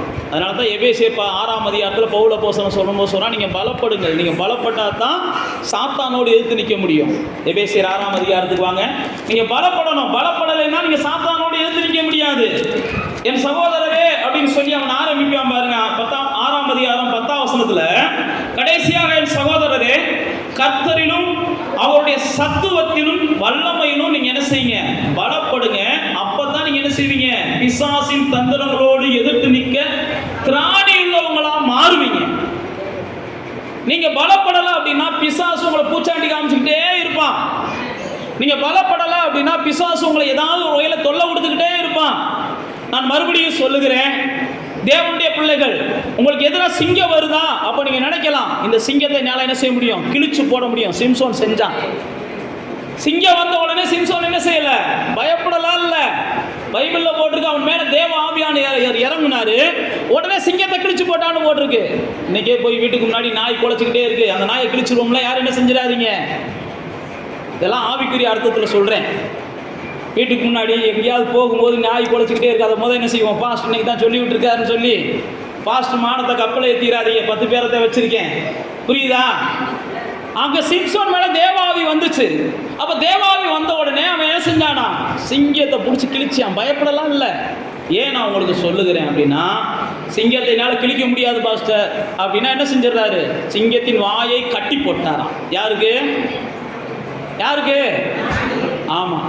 அப்படி என்னால் சிங்கத்தின் வாயெல்லாம் கிழிக்க முடியாது பாஸ்டர், நான் அவ்வளோ தைரியசாலிலாம் இல்லாத பாஸ்டர் அப்படின்னா, நான் பயப்படலை, சிங்கத்துக்குள்ளே போடுறா அப்படின்னு நீங்கள் நின்று பாருங்க. நீங்கள் சிங்கத்தெல்லாம் கிழிக்க வேண்டாம். சிங்கத்துக்குள்ளே போனாலும் சிங்கத்தின் வாயை கட்டி போட்டு அது மேலே உங்களை ஆண்டவர் உட்கார வச்சுருவார், இல்லை படுக்க வச்சுக்கிடுவார். ஆக மொத்தம் நீங்கள் யார்? கிழிச்சாலும் பலசாலி தான், கிழிக்கிறதுனாலும் பலசாலி தான்ற உங்களுக்குள்ள என்ன இருக்கணும்? சிங்கத்தை கிழிச்சா தான் பலசாலின்னு சில நேரத்தில் நம்புறீங்க. ஆண்டவர் என்ன செய்யறாரு? அப்படி இல்லைப்பா, நான் உன் கூட இருக்கிறதுனால தான் நீ பலசாலி. நம்ம சில நேரத்தில் அப்படி தான் நம்புகிறோம். செங்கடல் பிரிஞ்சா தான் நம்ம பலசாலின்னு நம்ம நம்புகிறோம். அப்போ தான் கர்த்தர் நம்ம கூட இருக்கிறார் நம்ம நம்புகிறோம். செங்கடல் பிரியலைனாலும் பரவாயில்ல, நீ கடல் மேலே நடந்து போ அப்படின்றாரு. ஐயோ கடல் மேலேயா, என்ன விளையாடுறீங்களா அப்படிம்போம். அப்படி தானே கேட்போம். கடல் மேலே நடக்க சொன்னால், இப்போ நானே சொல்கிறேன் அப்படி எனக்கு பறந்து போங்கன்னா நீங்கள் யாராவது பறந்து போவீங்களா? பாஸ்ட்டுக்கு பைத்தியம் பிடிச்சி போச்சுருப்பீங்க. அப்படி தான் பேதுரு ஆண்டவரை பார்த்து கேட்குறான், என்னடா இயேசுவே நீரானால் என்ன செய்ய நடக்க சொல்லுன்றியான். உடனே நடந்து வான்றாரு. பேதுரு நடந்தான்னே பைபிளில் போட்டிருக்கு. பாருங்க, எலியாவை ஆண்டவர் எடுத்துக்கொள்ள போறார். எலியாவை உயிரோடு எடுத்துக்கொள்ளப்பட போகிறார். உயிரோடு எலியா எடுத்துக்கொள்ளப்பட போகிறார் பரலோகத்துக்கு. அப்போ எலிசாவுக்கு ஒரு ஆசை, இந்த எலியாவை பார்க்கணும், இந்த பூமியில் நம்ம என்ன செய்யணும், பெருசாக சாதிக்கணும்னு நினச்சான். யாரை பார்க்கிறோம்? ஆமாம், நமக்குலாம் அந்த சாதனை அப்படிலாம் என்னைக்காவது அந்த எண்ணம் வருதா? எங்கள் பாஸ்டர் என் தங்கச்சியை காட்டணும், கொஞ்சம் கூடுதலாக சொத்து இருந்தால் போதும், எங்கள் அண்ணனை காட்டணும் கூடுதலாக, எங்கள் பெரியம்மா பிள்ளைகளை காட்டணும். ஏன்னா இவங்க தான் எங்களுக்கு போட்டியெல்லாம், சித்தப்பா பிள்ளைய, பெரியம்மா பிள்ளைய, அண்ணன் தம்பி, இவங்களோட மல்லு கட்டியே எங்கள் வாழ்க்கை என்ன செஞ்சிருது, அடுத்து எதையுமே யோசிக்க மாட்டேங்கன்னு நினைக்கிறோம். ஆனால் எலிசா பாருங்க, இந்த எலியா சாதிச்சதை காட்டணும், நான் என்ன செய்யணும், அதிகமாக சாதிக்கணும்னு நினைக்கிறேன். அப்போ எலியாவுக்கு பின்னாடியே போகிறேன். போய்கிட்டு இருக்கும்போது எலியாவுக்கு போர் அடிச்சிருது. என்ன தாண்டா பிரச்சனை உனக்கு, நான் இந்த மாதிரி செய்யணுன்றான். ஒன்றுமில்ல, ஆண்டவர் என்னை எடுத்துக்கொள்ளும் போது என்னை பார்த்தேன்னா இது உனக்கு நடக்கும் அப்படின்றார். உடனே எலியாவுக்கு என்ன செய்யுது, அப்படி இவன் பார்த்தா தானே அப்படின்னு நினைக்கிறேன். ஏன்னா தேவன் எடுத்துக்கொள்ளப்பட போகிறார், எப்படி எடுத்துக்கொள்வார்னு தெரியாது. பைபிளில் போட்டிருக்கு, யோர்தானுக்கு அங்கிட்டு போகணும். யோர்தானுக்கு, இதெல்லாம் 2 ராஜாக்களின் புஸ்தகம் 2ஆம் அதிகாரத்தில் இருக்குது, நீங்கள் வீட்டில் போய் வாசிக்கோங்க. அப்போ யோர்தானுக்கு அந்த பக்கம் போகணும். அப்போ எலியா என்ன செய்கிறாருன்னா, துணியை எடுத்து யோர்தான் மேலே தட்டுறாரு. யோர்தான் என்ன செஞ்சிச்சான், பிரிஞ்சிச்சான். சில நேரத்தில் நம்முடைய பிரச்சனைகளுக்கெல்லாம் ஆண்டவர் என்ன செய்வார்னா, எளிமையான தீர்வுகளை வச்சுருப்பார். நாம் தான் நம்ம பிரச்சனைக்கு என்ன செய்வோம், பெரிய பெரிய வழிமுறைகளை எதிர்பார்ப்போம். நம்ம அப்படி தானே எதிர்பார்க்குறோம். ஏங்க, நாகமான ஒரு குஷ்டரோகி படிச்சிருக்கீங்களா, 5ஆம் அதிகாரத்தில் வரும். எலிசாட்ட வர்றாரு, அவர் பெரிய குஷ்டரோகி, அது பெரிய பராக்கிரமசாலி. பெரிய பராக்கிரமசாலிகளை எல்லாம் கர்த்தர் கொண்டு வரணும் அப்படின்னா அவனை என்ன செய்யறாரு, பெரிய பலவீனனா மாத்துறாரு, நோயாளியா மாத்துறாரு. வேற வழியே கிடையாது. அவனை நோயாளியா கர்த்தர் மாத்திட்டாரு. அவனை எதிர்த்தெல்லாம் யாரும் ஜெயிக்க முடியாது. நாகமான் அவனை எதிர்த்தெல்லாம் யாரும் ஜெயிக்க முடியாது. அவன் ஒரு பெரிய பராக்கிரமசாலி. அப்போ பாருங்க, அவன் வரும்போது பைபிளில் போட்டிருக்கு, அவன் எலிசாவை நோக்கி வருகிறான். அதை கேட்குற ராஜா சத்தம் போடுறான், எலிசாலாம் இது எப்படி செய்ய போறான், எலிசாலாம் செய்ய மாட்டேன், இதெல்லாம் உலகத்தில் நடக்காதுன்னு ராஜா சத்தம் போடுறான். குஷ்டரோகத்தை எப்படியா சுஸ்தமாக்க முடியும், அது மருந்து இல்லாமல் மாத்திரை இல்லாமல் என்ன செய்யணுமா, சுஸ்தமாக்கணுமா. ராஜாவுக்கு பைத்தியம் முடிச்சிருச்சுன்னு பைபிளில் போட்டிருக்கு. ஆனால் சுஸ்தமாகணும்னு சொன்னது யாரு தெரியுமா, தெரியாதா? சொன்னது யாரு? கண்டிப்பாக நான் சொல்ல பாஸ்டர்ன்றீங்களா? ஒரு சின்ன குழந்தை சொல்லுது, எங்கள் தேசத்துக்கு போங்க, அங்கே ஒரு மனுஷன் இருக்கான், அவன் என்ன செய்வான், இந்த குஷ்டரோகத்தை சுஸ்தமாக்கிடுவான்னு ஒரு சின்ன குழந்தை சொல்லுது. ஆனால் அந்த தேசத்து ராஜாவுக்கு என்ன செய்யலை, அந்த மனுஷனை பற்றி நல்லா தெரியும். யாரை பற்றி? எலிசாவை பற்றி நல்லா தெரியும். ஏன்னா ராஜாவை பல முறை காப்பாற்றி விட்டவே இந்த எலிசா. ராஜாவுக்கு வருகிற எத்தனையோ ஆபத்துக்கள்லேருந்து ராஜாவை காப்பாற்றினவே இந்த எலிசா. அந்த சின்ன பிள்ளைக்கெல்லாம் ஒரு அதிசயமும் செஞ்சுருக்க மாட்டேன் எலிசா. சின்ன பிள்ளைக்கு ஒரு அதிசயமும் செஞ்சுருக்க மாட்டேன். ஆனால் அந்த சின்ன பிள்ளை சொல்லுது, எங்கள் ஊரில் ஒரு ஊழியக்காரர் இருக்கார், நீங்கள் போனீங்கன்னா சொஸ்தமாவீங்க, அவர்கள் மூலமாக தேவன் உங்களுக்கு சுகத்தை கொடுப்பான்னு சொல்லுது. வேதத்தில் வாசித்து பார்த்தீங்கன்னா ராஜாவுக்கு பைத்தியம் பிடிக்குது. இதை எலிசா கேட்ட உடனே அவனை இங்கே அனுப்புங்கன்றார். இங்கே ஒரு தேவன் இருக்கிறார்ன்றது ஊருக்கு தெரியட்டும், அவன் ஒரு பெரிய பராக்கிரமசாலி, அவனுக்கு தெரியட்டும் தேவன் ஒருவர் இருக்கிறார். இனிமேல் அந்த தேவனை நம்ம சேவிக்கணும்னு அவன் இந்த நேரமே என்ன செய்யட்டும், ஒப்பு கொடுக்கட்டும், நீங்கள் அனுப்பி விடுங்கன்னு எலிசா என்ன செய்கிறாரு, யாரை வர சொல்கிறாரு, நாகமான வர சொல்கிறாரு. நான் மறுபடியும் சொல்லுகிறேன், இந்த நாகமான் பெரிய எண்ணத்தோடு வருகிறான். ஏன்னா அவன் பெரிய ஆள். ஆனால் எலிசா என்ன செஞ்சார், போகிற போக்கில் இருந்தால் அந்த நதியில் போய் 7 வாட்டி முங்கி எந்திரிச்சிட்டு போடான்றாரு. புரியுதா? சில நேரத்தில் நம்முடைய வாழ்க்கைக்கு சில தீர்வுகளை ஆண்டவர் எளிமையாக கொடுக்க விரும்புகிறார். ஆனால் நானும் நீங்கள் என்ன செய்யணும், போராடித்தான் பெற்றுக்கொள்ளுவேன்னு சொல்லி நம்ம மல்லு கட்டுறோம். ஆண்டவர் நீங்கள் போராட வேணாம், எல்லா போராட்டத்துக்கும் நான் ஒரு முடிவை கொடுத்துட்டேன், உங்கள் போற ஓய பண்ணிட்டேன், நீங்கள் போராடவே தேவையில்லை, நான் சொல்கிறத மட்டும் கவனிக்கடான்றாரு. ஆனால் நானும் நீங்களும் சில நேரத்தில் என்ன செய்கிறோம், இல்லை இந்த இடத்துல என்ன செய்யணும், வானம் கீழே விழுந்தாத்தான் நான் நம்புவேன், பூமிக்கு என்ன செய்யணும் பிளந்தாத்தான் நான் நம்புவேன் இப்படின்னு சொல்லி எனத்தையாவது பெருசு பெருசாக கற்பனை பண்ணிட்டு நம்ம வாழ்க்கையை நம்மளே நரகமாக வச்சுக்கிட்டு இருக்கோம். உண்மையை சொல்கிறேன், தேவன் ரொம்ப எளிமையான வழிகளில் நம்முடைய வாழ்க்கையை வழிநடத்த விரும்புகிறார். நம்ம யாரும் இப்படிலாம் போராட வேண்டிய அவசியம் இல்லை. பாருங்க, நம்ம எலிசாட்ட அந்த ஆள் வந்தாரு. எலிசா சொல்றாரு, நீ போய் முங்கிய திருஷ்டி போடான்றாரு. உடனே எலிசாவுக்கு அந்த நாகமானுக்கு பெரிய கோபம். என்னடா நான் எவ்வளோ பெரிய ஆளு, வருவார் தலையில் கை வைப்பார், எண்ணெயை தேய்ப்பார், ஏதாவது செய்வார்னு பார்த்தா அந்த ஆள் எதுவுமே செய்யாமல் ஒரு நாகரிகம் இல்லாத மனுஷனா நடந்துக்கிட்டான், ஒரு மரியாதை இல்லாத மனுஷனா நடந்துக்கிட்டான் அப்படின்ற கோபத்தில் நாகமான் போகிறான். அப்போ கூட இருந்த வேலைக்காரன் சொல்கிறான், எப்பா நமக்கு தேவை சுகம், அந்த ஆள் என்ன சொல்கிறாரோ அதை செஞ்சு போயேன், இதை காட்டு பெருசாக சொன்னால் என்ன செய்ய மாட்டேன். இப்போ நானே உங்கள்கிட்ட சொல்கிறேன், பெருசாக சொன்னால் கண்டிப்பாக நீங்கள் என்ன செய்கிறீங்க, செய்யணும்னு விரும்புகிறீங்க. நீங்கள் ஒரு விண்ணப்பம் என்கிட்ட சொல்கிறீங்க, பாஸ்டர் இந்த மாதிரி ஒரு விண்ணப்பம் நடக்கணும் பாஸ்டர் அப்படின்றீங்க. அப்போ நான் சொல்கிறேன், வாரம் வாரம் செவ்வாய்க்கிழமை என்ன செய்யுங்க, தலையை கையில் வச்சுட்டு மேலே காலை தூக்கிட்டு 1 மணி நேரம் நீங்கள் நில்லுங்க. 5 வாரம் நின்னீங்கன்னா உங்களுக்கு அற்புதம் நடந்துரும்னு சொன்னால் நாளைக்கே நிற்கிறதுக்கு எல்லோரும் ரெடியாக இருக்கிறீங்க. ஏன்னா நமக்கு தேவை அற்புதம் நடக்கணும். இதே நேரத்தில் அதெல்லாம் இல்லை, ஒன்றும் இல்லை, காலைல 5 நிமிஷம் எழுந்திரிச்சு ஏசப்பா அந்த அற்புதத்தை செய்யுங்கன்னு சொல்லி ஜோம் பண்ணிவிட்டு ஒரு 5 வாரம் கடந்து போங்கன்னு சொல்லுங்கள். ஆமாம், இதை சொல்கிறதுக்கு தான் இவர் இருக்காராக்கும், இது எங்களுக்கு தெரியாதாக்கும். இப்படி தான் மக்கள் எதிர்பார்க்குறீங்க, இப்படி தான் நாகமானே எதிர்பார்த்தான். உங்களை கடினப்படுத்த வேண்டாம்னு கர்த்தர் நினைச்சாலும் நீங்கள் என்ன செய்கிறீங்க, என்னை கஷ்டப்படுத்துங்க அப்படின்னு சொல்லி நீங்களா வாலண்டியராக கேட்குறீங்க. நாகமான் அப்படி தான் நினச்சான். அப்புறம் தான் அந்த வேலைக்காரன் சொன்ன உடனே பைபிளில் போட்டிருக்கு, 1 முறை முங்கி நடக்கலை, 2 முறை முங்கி, சில நேரத்தில் இப்படியெல்லாம் நடக்கும். நாம் நினச்சது என்ன செஞ்சுருக்கோம், மனசுக்குள்ளே ஓடிக்கிட்டு வந்த 7 வாட்டி மட்டும் முங்கி எந்திரிச்சிட்டு அதுக்கப்புறம் போய் அந்த எலிசாவை என்ன செய்கிறேன், இந்த வேலைக்காரனையும் வெட்டுவேன், எலிசாவையும் வெட்டுவேன். எவனாக இருந்தாலும் அந்த எண்ணத்தில் தான் முங்குறியான். அவனுக்கு தெரியும் சுகமாகாதுன்னு தெரியும். யாருக்கு? நாகமானுக்கு தெரியும் சுகமாகாதுன்ட்டு. எலிசாவுக்கு தெரியும் சுகமாகும். புரியுதா உங்களுக்கு? நான் சொல்றது புரியுதா புரியலையா? நாகமானுக்கு தெரியும் முங்கி எந்திரிச்சா என்ன செய்யாது, சுகமாகாது அப்படின்றது நாகமானுடைய நம்பிக்கை. எங்க ஊர்ல இதை காட்டும் நல்ல நல்ல நதியெல்லாம் இருக்குன்னு அவன் நம்புறான். ஆனா எலிசாவுக்கு தெரியும் 7 வாட்டி முடிச்சதுக்கு அப்புறம் என் காலில் வந்து விழுக போறேன், நான் வெயிட் பண்றேன் அப்படின்னு நிற்கிறேன். நடந்தது என்ன? நாகமான் நினைச்சது நடந்துச்சா, எலிசா நினைச்சது நடந்துச்சா? எலிசா நினைச்சது தான் என்ன செஞ்சு நடந்துச்சு. ஏன் நான் உங்களுக்கு சொல்றேன், எவ்வளோ பெரிய பராக்கிரமசாலியாக இருந்தாலும் ஒரு நாள் உங்கள்கிட்ட வந்து என்ன செய்வான், எவ்வளோ பெரிய பராக்கிரமசாலியாக இருக்கட்டும், அவனை காட்டிலும் தேவனிடத்திலே வாழுகிற நீங்கள் தான் யார், பலமுள்ளவர்கள்னு ஒரு நாள் அறியக்கூடிய நாட்கள் வரும். இதைத்தான் தாவீது தன்னுடைய சங்கீதங்களில் பல இடங்களில் சொல்கிறான்.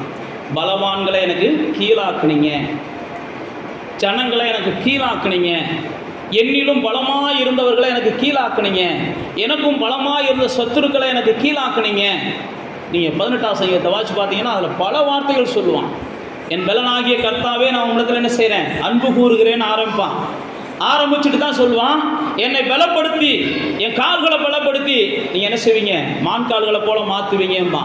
அதை 18ஆம் சங்கீதத்தை கூட எடுங்க, அதில் ஒரு சில வசனங்களை நம்ம வாசிக்கலாம். சங்கீதம் 18 எடுங்க, சங்கீதம் 18 எடுங்க. அதில் பார்த்தீங்கன்னா என் கால்களை பலப்படுத்துகிறீர் அப்படின்னு சொல்கிறான் 1ஆம் வசனத்தில். 17ஆம் வசனம் வாசிங்க. 17 வாசிங்க முதல்.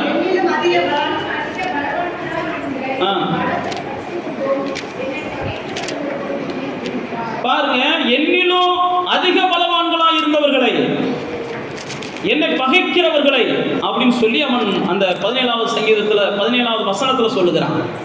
அப்படி 32ஆவது வசனத்தில் வாசிங்க. என்னை பலப்படுத்தி பலத்தால் இடை கட்டி,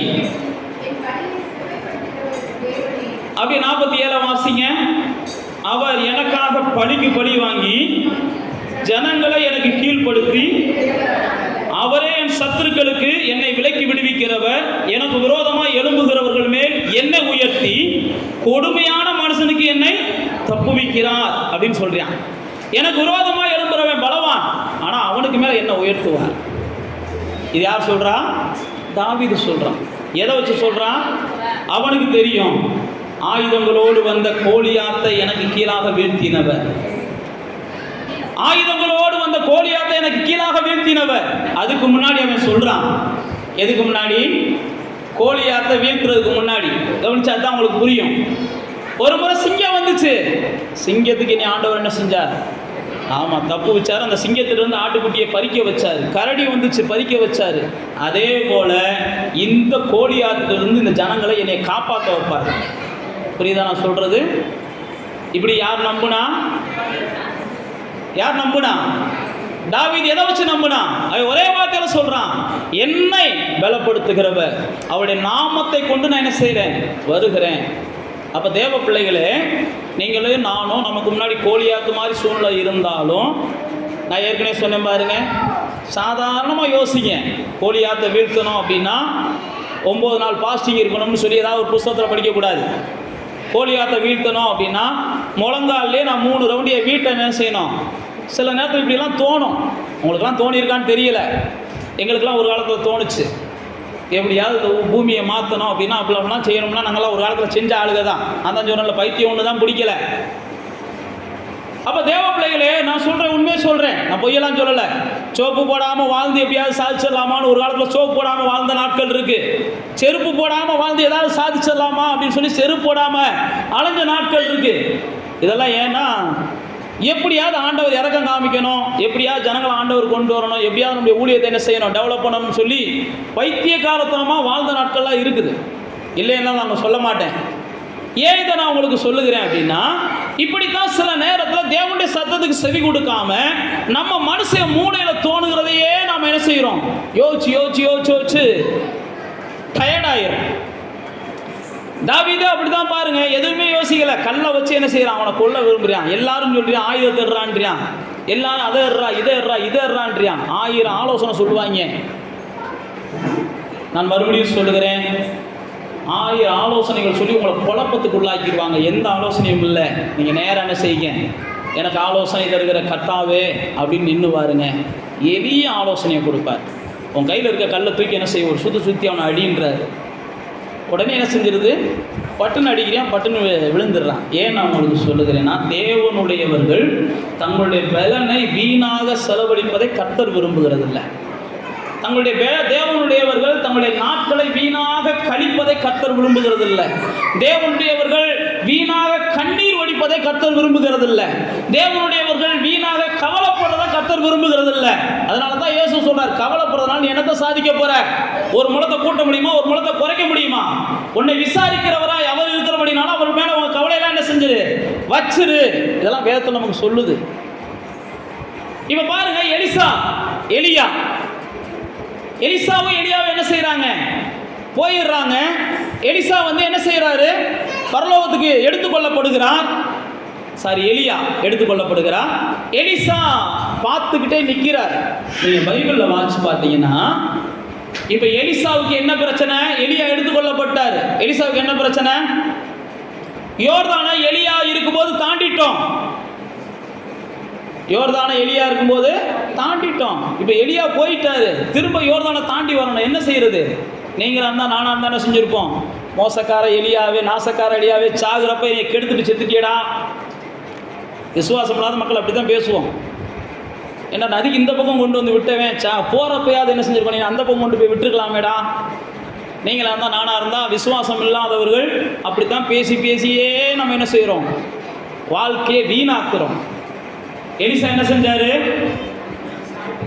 ஆமாம், எலியாவால் தான் செய்ய முடியுமா? என்னாலும் செய்ய முடியும். எலியாவால் தான் செய்ய முடியுமா? என்னாலும் செய்ய முடியும். உடனே எலிசா அந்த சால்வை எடுக்கிறான். எலியாவின் தேவன் எங்கேன்னு அதே நதி அடிக்கிறான். அந்த நதி 2ஆக பிரியுது. ஏன் நான் உங்களுக்கு சொல்லுகிறேன்னா, இப்படி தான் நீங்கள் பலமுள்ள காரியத்தை செய்ய விரும்பணும். அவங்க பலமுள்ளதை செஞ்சாங்க, இவங்க பலமுள்ளதை செஞ்சாங்கன்னு இல்லை. அவங்க தேவனால் செஞ்சாங்க, நானும் என் தேவனால் செய்வேன். அதனால தான் பவுல் அழகா சொல்கிறேன், என்னை பலப்படுத்துகிறவரால் நான் எல்லாவற்றையும் செய்வேன். என்னை பலப்படுத்துகிறவரால் நான் எல்லாவற்றையும் செய்வேன். இயேசு அதனால தான் அந்த சீசர்களை பார்த்து சொல்கிறாரு, ஏன் எங்களால் இது செய்ய முடியாமல் போயிட்டு அப்படின்னு சீசர்கள்ட்ட கேட்குறாங்க இயேசுட்ட. மத்தேயு 17ஆம் அதிகாரத்தில் ஒரு திமிர்வாதக்காரனை அவங்களால சுகமாக்க முடியலை. யாரால? இயேசுனுடைய சீசர்களால். ஒரு திமிர்வாதக்காரனை சுகமாக்க முடியலை, இயேசுனுடைய சீசர்களால்.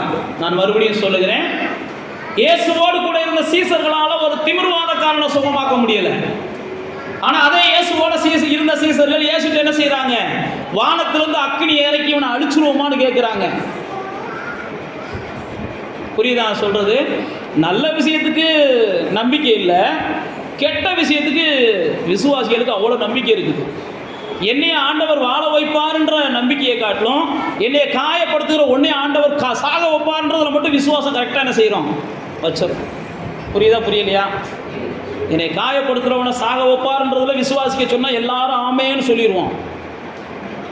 ஆனால் என்னைய ஆண்டவர் வாழ வைப்பார்னு சொன்னால் எங்கே வாழ வைப்பார் பாஸ்டர் அப்படின்னு சொல்லி சொல்லி பார்க்குறோம். இன்னைக்கு வந்துடும் வாழ்க்கை, நாளைக்கு வந்துடும் பார்க்கணும். ஏன் அப்படின்னா சில நேரத்தில் அப்படி தான் நம்ம இருக்கோம். இயேசுடைய சீசர்கள்ட்ட ஒரு திமிர்வாதக்காரனுடைய தகப்பன் கத்திக்கிட்டே கூட்டு வரான் தான் பிள்ளைய. இயேசுடைய சீசர்களால் அந்த பிள்ளைய சுகமாக்க முடியலை. ஆனால் இயேசுடைய சீசர்கள் இயேசுட்ட கேட்குறாங்க, நம்மளை அந்த ஊர்க்காரை ஏற்றுக்கிற மாட்டேன்றியான், வானத்துலேருந்து அக்கினி இறக்குவோமான்றியான். இதே ஆளு தான் கேட்குறியான். உடனே இயேசு என்ன செய்கிறாரு? இங்கே வேறு, நீ அக்கினியெல்லாம் ஒன்றும் இறக்க வேண்டாம், உன்ட்ட என்ன ஆவி இருக்குன்னு தெரிஞ்சுக்கோ. எப்போ பார்த்தாலும் ஆத்திரப்பட்டுக்கிட்டே இருக்காத. நான் மறுபடியும் சொல்கிறேன், தேவ பிள்ளைகள் எப்போ பார்த்தாலும் என்ன செய்யக்கூடாது? ஆத்திரப்பட்டு முடிவு எடுக்கக்கூடாது. தேவ பிள்ளைகள்னால என்ன செய்யணும்? எடுத்த முடிவு ஜெயிக்கிற முடிவாக இருக்கணும். எடுத்த முடிவு அவங்களுக்கு ஜெயிக்கிறதா இருக்கணும். எடுக்கிறதுக்கு முன்னாடி 1000 முறை நீங்கள் யோசிங்க. எடுத்துட்டு ஒரு முறை கூட யோசிக்காதீங்க. எடுத்தாச்சு, இதில் நான் ஜெயிச்சே ஆவேன், கர்த்தர் எனக்கு உதவி செய்வார், கர்த்தர் என்னை பலப்படுத்துவார், என் சரீரம் செத்து போனாலும் கர்த்தர் பலப்படுத்துவார், என் கற்பம் செத்து போனாலும் கர்த்தர் பலப்படுத்துவார். எடுத்தாச்சு, இதுதான் கர்த்தரால் தான் இது நடக்கும், கர்த்தர் இதை செய்வார். தேவ பிள்ளைகள் நம்ம அப்படி தான் இருக்கணும். இப்போ பாருங்க, இயேசுடைய சீசர்களால் முடியலை. உடனே இயேசுடைய சீசர்கள் முடியல. உடனே இயேசு வர்றாரு, என்னடா பஞ்சாயத்தோட நிற்கிறாங்கன்ட்டு. உடனே எல்லாரும் இயேசுட்ட சொல்கிறாங்க. உடனே இயேசு தான் சீசர்களை சத்தம் போறாரு, என்னடா பாவிகளா, என்னடா இப்படி இருக்கீங்க, நான் எது வரைக்கும் நான் உங்கள்கிட்ட பொறுமையாக இருப்பேன் அப்படிதான் சத்தம் போறாரு. விசுவாசம் இல்லாத சந்ததியே அப்படின்றார்.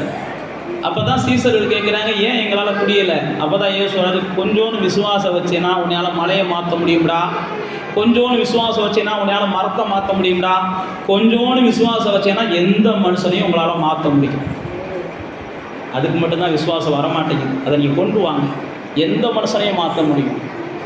சவுலை மாற்றின தேவன் சவுலை பவுலா மாற்றினவர். சவுல் எவ்வளோ கொடுமையானவன் அப்படின்றத நீங்கள் அப்போஸ்தலர் 8ஆம் அதிகாரங்களில் 7ஆம் அதிகாரங்களில் 9ஆம் அதிகாரங்களில் நீங்கள் வாட்சி பாருங்கள். ஸ்தேவான் கொல்லப்படும் போது கூட இருக்கிறவன் அவ்வளோ கொடுமையான மனுஷன். 9ஆம் அதிகாரத்தில் எவனாவது சீக்கிரனா இயேசுன்ற வார்த்தையை எவன் சொன்னாலும் வாயிலே அடிக்கிறேன். சாதாரண ஆள்லாம் கிடையாது. இயேசு நீ எவனாவது வார்த்தையை சொன்னேன்னா அவனை வாயிலே அடிக்கிறவன், கட்டி ரோட்டில் இழுத்துட்டு போகிறவன் சாதாரண ஆள்லாம் கிடையாது. ஆனால் வேதம் சொல்கிறது, அந்த சவுலை கர்த்தர் தொட்டார். அதனால தான் நான் உங்களுக்கு சொல்கிறேன், விசுவாசம் வைங்க. இந்த ஆளை கர்த்தர் மாற்றுவார், அந்த ஆளை கர்த்தர் மாற்றுவார், பக்கத்து வீட்டுக்கார கர்த்தர் மாற்றுவார், எதிர்த்த வீட்டுக்கார கர்த்தர் மாற்றுவார், எனக்கு தொல்லை கொடுக்குறவங்கள கர்த்தர் மாற்றுவார். எப்படி மாற்றுவார்? எப்படி மாற்றுவார்? அவங்களுக்கு தொல்லையை கொடுப்பாருலாம் நம்பாதீங்க. எனக்கு இன்றைக்கி தொல்லை கொடுக்குறவன் நாளைக்கு எனக்கு என்ன செய்வான்? உதவியாக வந்து நிற்பான். எனக்கு இன்றைக்கி துன்பப்படுத்துகிறவன் நாளைக்கு வந்து எனக்கு என்ன செய்வான்? சந்தோஷம் தருவான். இன்றைக்கி என்கிட்ட பறித்து சாப்பிட்டுக்கிட்டு இருக்கவன், என்னை ஏமாற்றி சாப்பிட்றவன் நாளைக்கு அவன்கிட்ட என்ன செய்ய போகிறான்? ஆசீர்வாதம் கொண்டு வந்து கொடுப்பான். இப்படி மாறுவான்னு நம்புங்க. அவனுக்கு கண்ணு போகும், கை போகும், கால் போகும், தின்ன வாயில் கேன்சர் வரும், அப்படிலாம் நீங்கள் என்ன செய்யாதீங்க, நம்பாதீங்க. அந்த நம்பிக்கையெல்லாம் உங்களை ஏமாற்றிடும். அதுதான் நான் உங்களுக்கு சொல்ல வரேன். நம்ம நம்பிக்கையில் என்ன செய்யணும்? அவனும் நல்லா இருக்கணும், நானும் நல்லா இருக்கணும். அவனும் நல்லா இருக்கணும், நானும் நல்லா இருக்கணும். அந்த ஆளும் மாறுற ஆளும் நல்லா இருக்கணும், மாற்றத்தை எதிர்பார்க்குற நானும் நல்லா இருக்கணும். இப்படி தான் நம்ம என்ன செய்யணும்? மாற்றத்தை விரும்பணும். இப்படி தான் இயேசு பாருங்க தான் சீசர்கள்ட்ட என்ன செய்கிறாரு? கொஞ்சம் விசுவாசம் இருந்தால் போதும், உன்னால் மாற்ற முடியாதுன்னு ஒன்றுமே கிடையாது. இயேசு சீசர்களை பார்த்து சொல்கிறாரு, உங்களால் கூடாத காரியம் ஒன்றும் இருக்காது, ஒன்றும் இருக்காது. பாருங்க, ஒரு குஷ்டரோகிய திமிர்வாத காரண சொஸ்தமாக்க முடியாத சீசர்கள் பிறவிலிருந்து சப்பானியா இருந்த முடவனை அப்போஸ்தலர் 3ஆம் அதிகாரத்தில் சொஸ்தமாக்குறாங்க. இதே சீசர்கள் தான் அங்கே சொஸ்தமாக்குறாங்க. எப்படி நடந்துச்சு? அதான் இயேசு சொன்னார், பரிசுத்தாவியானவர் உங்கள் மேலே வர்றது வரைக்கும் நீங்கள் என்ன செய்ய, பரிசுத்தாவியானவருடைய பலன் வர்றது வரைக்கும் கொஞ்சம் பொறுமையாக இருங்கன்னு. நீங்களும் நானும் என்ன செய்யணும்? நம்முடைய ஆவிக்குரிய தன்மையை அறிஞ்சுக்கிட்டு தான் நம்ம செயல்படணும். நம்ம ஆவிக்குரிய வாழ்க்கையில் இன்னும் குழந்தையாவே இருக்கிறோம்னா நம்ம பாப்பா மாதிரி குழந்தையாவே இருந்துரும். ஆவிக்குரிய வாழ்க்கையில் நம்ம வளர்ந்துருக்கிறோம்ன்ற நிச்சயம் இருந்தால் தான் நாம் போய் என்ன செய்யணும், 4 சேரை தலையில் தூக்கி வச்சு கொண்டு போக விரும்பணும். நான் ஆவிக்குரிய வாழ்க்கையில் இன்னும் குழந்தையாகவே இருக்கிறேன்னா நீங்கள் என்ன செய்யக்கூடாது, எனத்தையாவது செஞ்சுக்கிட்டு வேதனைகளை வர வைக்கக்கூடாது. அதனால தான் இயேசு தான் சீசர்களை பார்த்து சொன்னார், பரிசுத்த ஆவியானவர் உங்கள் மேலே வந்து இறங்குறது வரைக்கும் கொஞ்சம் என்ன செய்யுங்க, பொறுமையாக இருங்க. பலப்படுறது வரைக்கும் பொறுமையாக இருங்க. ஸ்திரப்படுறது வரைக்கும் பொறுமையாக இருங்க. நம்ம பார்க்குற பாருங்க, ஒரு குழந்தை உருவாகிறது வரைக்கும் கொஞ்சம் பொறுமையாக இருங்க. அந்த குழந்தை கர்ப்பத்துக்குள்ளே கொஞ்சம் செட் ஆகிறது வரைக்கும் கொஞ்சம் பொறுமையாக இருங்க. எனத்தையாவது ஆகாத போகாத செஞ்சு என்ன செஞ்சிடாதீங்க, களைச்சி விட்டுறாதீங்க அப்படின்னு நம்ம சொல்கிறோம் பாருங்க. அதே போல தான் பலப்படுறது வரைக்கும் நீங்கள் என்ன செய்யணும், பொறுமையாக இருக்கணும். பலப்படுறட்டும், நான் பலப்பட்டுட்டேன், என்னால் எந்திரிக்க முடியும், என்னால் நடக்க முடியும், என்னால் செய்ய முடியும், என்னால் ஜெயிக்க முடியும், அந்த நம்பிக்கை உங்களுக்குள்ளே வரணும். இருமனதோடு கூட நீங்கள் எதையும் செய்யக்கூடாது. பைபிள் நமக்கு சொல்லுது, செஞ்சு பார்ப்போமா, ஒருவேளை விழுந்தா கர்த்தர் காப்பாற்றுவாரா, விழுகலைன்னா கர்த்தர் இப்படிலாம் யோசிக்கக்கூடாது. நான் கடைசியாக ஒரே ஒரு காரியத்தை சொல்லி முடிக்கிறேன். நியாயாதிபதிகளில் ஒரு பெண்மணி 4ஆம் அதிகாரம் 5ஆம் அதிகாரங்களில் நீங்கள் வந்தீங்கன்னா தெபோராள் என்கிற ஒரு பெண்மணி, அந்த தெபோராள் என்கிற பெண்மணியை கர்த்தர் என்ன செய்கிறான், தன்னுடைய ஊழியத்துக்காக பிரித்தெடுக்கிறார். அந்த பெண்மணியை கர்த்தர் தன்னுடைய ஊழியத்துக்காக பிரித்தெடுக்கிறார். அந்த பெண்மணி உண்மைக்கு தேவனை நேசிக்கிற ஒரு பெண்மணி. நியாயாதிபதிகளின் புஸ்தகம் 4ஆம் அதிகாரத்துக்கு வாங்க, பக்கத்தை எடுத்தவங்க சொல்லுங்க. 306வது பக்கம் பழைய ஏற்பாட்டில் 306வது பக்கம் 4ஆம் அதிகாரத்தில் வந்த உடனே அங்கே ஒரு பெரிய பிரச்சனை வருகிறது. அந்த 2ஆம் வசனம் போட்டிருக்கு பாருங்க. கர்த்தர் அவர்களை ஆப்சோரில் ஆளுகிற யாபின் என்னும் கானானுடைய ராஜாவின் கையிலே விற்று போட்டார். யார? தன்னுடைய ஜனத்தை. ஏன் விற்றார் அப்படின்னா அவர்கள் பொல்லாப்பானதை செய்தாங்கன்னு முதல் வசனத்தில் போட்டிருக்கு. நான் மறுபடியும் சொல்லுகிறேன், நான் பலப்படணும்னு விரும்புகிறவங்க பாவத்தை வெறுக்கணும். பாவத்தை வெறுக்காதவங்க பலப்படவே முடியாது. நல்லா தெரிஞ்சுக்கோங்க, பாவத்தை வெறுக்கணும். பாவத்தை ஜெயிக்கிறது 2வது, பாவம் இல்லாமல் வாழுகிறது அதுக்கு அடுத்தது. என்ன செய்யணும், பாவம் செய்யணுன்ற ஆசை இருக்கக்கூடாது. பாவம் செய்யணுன்ற ஆசை இருக்கக்கூடாது. இதை பார்த்தா பாவம், இதை செஞ்சால் பாவம் அப்படின்னு தெரிஞ்சதுக்கப்புறம் அதை விரும்பி யாரும் செய்யக்கூடாது. அப்படி நீங்கள் செஞ்சிட்டீங்க அப்படின்னா நீங்கள் பலப்படுறது கஷ்டம். பாவம் ஒரு மனுஷனை என்னைக்கு இருந்தாலும் பலப்பட விடாது. உங்களுக்குள்ள ஏதாவது பாவம் இருக்குன்னு நீங்கள் உணர்ந்தீங்கன்னா என்ன செய்யுங்க, ஆண்டவரே இந்த பாவத்தை என்னை விட்டு எடுத்து போடுங்கப்பான்னு நீங்கள் நில்லுங்க. உங்கள் பாவத்திலிருந்து நீங்கள் விடுதலையாக விரும்புங்க. பாவத்தோடு ஒரு மனிதன் தேவனுடைய பலத்தை பெற்றுக்கொள்ள முடியாது. பாவம் செய்யும் போது அவனுடைய பலன் கொஞ்சம் கொஞ்சமாக குறுக ஆரம்பித்து விடும். பாவம் செய்யும் போது தேவனுடைய பலன் அவனை விட்டு கொஞ்சம் கொஞ்சமாக விலக ஆரம்பிச்சிடும். நீங்க பாவத்திலேயே நீடித்திருக்க தேவனுடைய பலனை இழந்தவர்களாக கடைசியில் நீங்க என்ன செஞ்சிருவீங்க, பரிதாபமான மனிதனாக மரிப்பீர்கள் என்பதற்கு சிம்சோன் ஒரு அடையாளம். பராக்கிரமசாலியாய் ஆரம்பித்தவன், ஆனா பரிதாபமா மரிச்சான். ஏன்? பாவம் ஒண்ணுதான் காரணம், வேற ஒண்ணுமே கிடையாது. தேவ பிள்ளைகளை வீழ்த்துவதற்கு பிசாசு எடுத்திருக்கிற பெரிய ஆயுதம் தான் என்னது? பாவம். நீங்க பலப்படக்கூடாது. ஏதாவது ஒரு வகையில் நீங்க பொய் சொல்லிக்கிட்டே இருக்கணும். ஏதாவது ஒரு பொருளை நீங்க எடுத்துக்கிட்டே இருக்கணும். யார்கிட்டையாவது நீங்க என்ன செய்யணும், ஏமாத்தி வாங்கிக்கிட்டே இருக்கணும். அப்படிப்பட்ட எண்ணங்கள் இருந்துச்சுன்னா நீங்க மாற்றணும். அப்படி இருந்துச்சுன்னா நீங்கள் பலப்பட முடியாது. நீங்கள் பலப்படாம இந்த பூமியில் நீங்கள் என்ன செய்ய முடியாது, எல்லாவற்றையும் செய்கிற ஆற்றல் உள்ளவங்களாம் வாழ முடியாது. இங்கே பாருங்க, இந்த ஜனங்கள் பாவம் செஞ்ச உடனே தேவன் அவர்களை விற்று போடுகிறார். விற்று போட்ட உடனே தெபோராள் என்கிற ஒரு தேவ மனுஷியை இந்த 4ஆம் அதிகாரத்திலே தேவ ஆவியானவர் நமக்கு அறிமுகப்படுத்துகிறார். அந்த வசனத்தை வாசிங்க, 4ஆம் வசனத்தை. 4ஆம் வசனம்.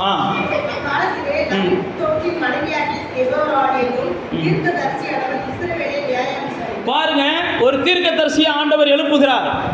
இந்த தீர்க்கதரிசிக்கு துணையாக பாராக் என்கிற ஒரு பராக்கிரமசாலியை கர்த்தர் கொடுக்கிறார். நீ வீட்டில் போய் வாசிச்சுக்கோங்க, நான் சுருக்கமாக சொல்லிட்டு முடிக்கிறேன். பராக்கிரமசாலியாகிய பாராக் என்கிற ஒரு மனுஷனை தேவன் தெபோராளுக்கு துணையாக கொடுக்கிறார். இப்ப இந்த யாபின் என்கிற ராஜாட்ட இருந்து இந்த ஜனங்களை விடுதலையாக்கணும்.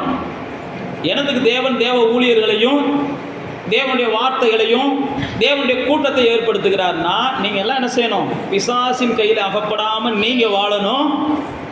பிசாசின் கையில் அகப்பட்டிருக்கிறவங்களை நீங்கள் என்ன செய்யணும்? தூக்கணும். புரியுதா நான் உங்களுக்கு சொல்கிறது? இதுக்கு தான் தெபோராளை ஏற்படுத்தினார், இதுக்கு தான் பாராக்கை ஏற்படுத்தினார். இந்த ஜனங்கள் பிசாசின் பிடியில் இருந்திருக்கிறாங்க, அந்நியரின் பிடியில் இருக்கிறாங்க, பொல்லாப்பானதை செஞ்சுக்கிட்டு மாட்டிக்கிட்டாங்க, இவங்களை விடுதலையாக்கணும். பைபிளில் போட்டிருக்குது. இந்த தெபோரா பாராக்கிட்ட சொல்கிறாங்க, வா நமக்கான நேரம் வந்துருச்சு, போய் அந்த ஜனத்தோடு யுத்தம் பண்ணி நம்ம ஜனத்தை மீட்போம். அப்போ பாராக் சொல்கிறாரு, நீ என் கூட வந்தால் தான் நான் என்ன செய்வேன்? போவேன் அப்படின்றாரு. புரியுதா உங்களுக்கு சொல்கிறது? சில நேரத்தில் நீங்கள் நானும் இப்படி தான் சில மேன்மையை இழந்துடுறோம். என்ன மேன்மையை? கர்த்தர் உங்களை போய் செய்வான்னு சொல்லும்போது என் கூட அவங்க வந்தால் நான் போய் செய்யலாம், இவங்க வந்தால் நான் போய் செய்யலாம் அப்படின்னு மண்டையை சொல்லிடுறீங்க பாருங்க. யாருமே இல்லாமல் நானாக போய் எப்படி செய்யறது, இது இல்லாமல் நானாக போய் எப்படி செய்யறதுன்னு சொல்லித்தான் சில நேரத்தில் நமக்கு வர வேண்டிய ஆசீர்வாதத்தை நாமளே என்ன செஞ்சிடறோம்? யாருக்கோ தார வார்த்துறோம். இந்த பாராக்கு அப்படி தான் செய்கிறான் பாருங்க. இயேசு ஒரு டைம் பேதுருட்ட என்ன செய்கிறாரு? இலை வரி பணம் கட்டணும், என்ன செய்ய எல்லாரும் இப்படி பார்க்குறீங்க? ஆமாம், கடலில் போய் ஒரு மீனை பிடின்றாரு. அப்போ பேதுரு என்ன செஞ்சுருக்கணும்?